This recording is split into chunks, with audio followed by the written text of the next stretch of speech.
I'm here with Megan Schrauben. Megan, thank you for joining us today. Yes, my pleasure. So you work for the State Department of Labor. You're also with MiSTEM. Talk about what you guys do, what your role is.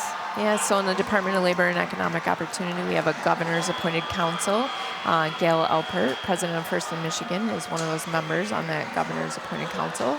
And they are charged with setting a statewide STEM strategy. And that statewide STEM strategy primarily focuses on how do we engage students in learning, whether it's in school or out of school, summer camps, extracurricular, and opportunities such as FIRST, right? So we refer to it just shorthand as like a 3P learning experience. It's experiential, it's authentic.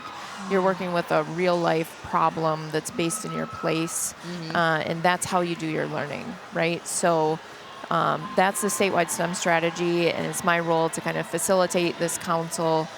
They make annual recommendations on how to adjust that strategy, and then we have a 16-region network that's granted from the State Department of Education.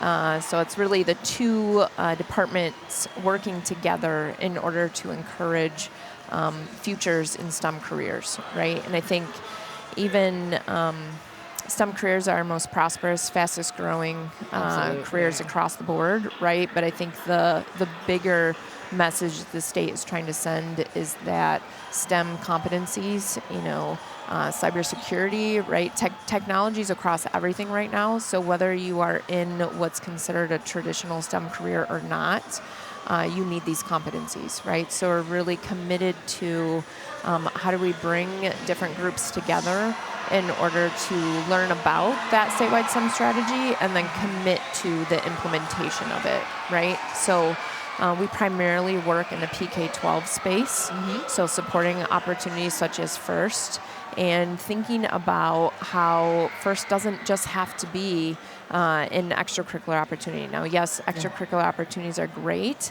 but if they're extracurricular, we can't actually get them to every single student, right? Sure. And some of the students that most need that type of learning and the way to engage in learning in that way, we would best meet them if we were during the school day, right? So we work primarily in order to incentivize that shift to learning in this like cross-disciplinary real-world application way. And it's considered a statewide STEM strategy, and why I'm in the Department of Labor and Economic Opportunity instead of the Department of Education is because education actually helps expose you, right? Allows you to explore multiple different careers.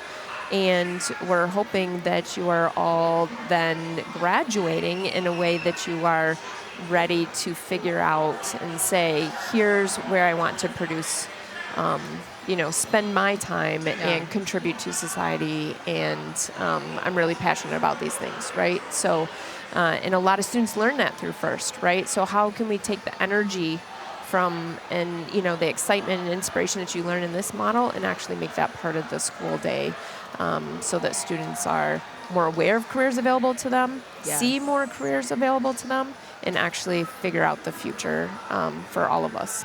Why is FIRST so important to the STEM world and these STEM students? Well, I think FIRST is an example, right? Like because we have so many teams in the state, it helps us to help others that maybe aren't like engaging students in this way to see what the possible outcomes could be, right? So FIRST talks a lot about gracious professionalism, right? Does not matter which career you have, you are right? building, those are skills that are going to serve you in every single space, right? Figuring out how to work on a cross-disciplinary team, right? Like nobody just goes in and does like one thing day to day, right? And so people can see these outcomes of engaging students in learning opportunities like this.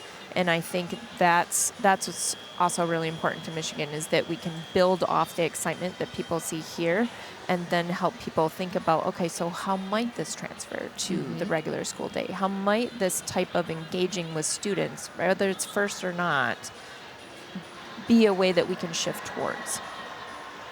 You truly answered every single question that I had, and I loved the point of you saying that it's important to get these. I feel like we haven't talked about that enough, that this is extracurricular. These students have the ability to maybe have their parents come drive them, have their have their friends come drop them off and take them to school, but what about these students that don't have those abilities? So I love that you're able to get into classrooms or trying to get into classrooms and get with these kids that don't have that same ability as other students. So Megan, thank you so much for joining us. I appreciate it. Dan and Dan, we're going to send it back to you.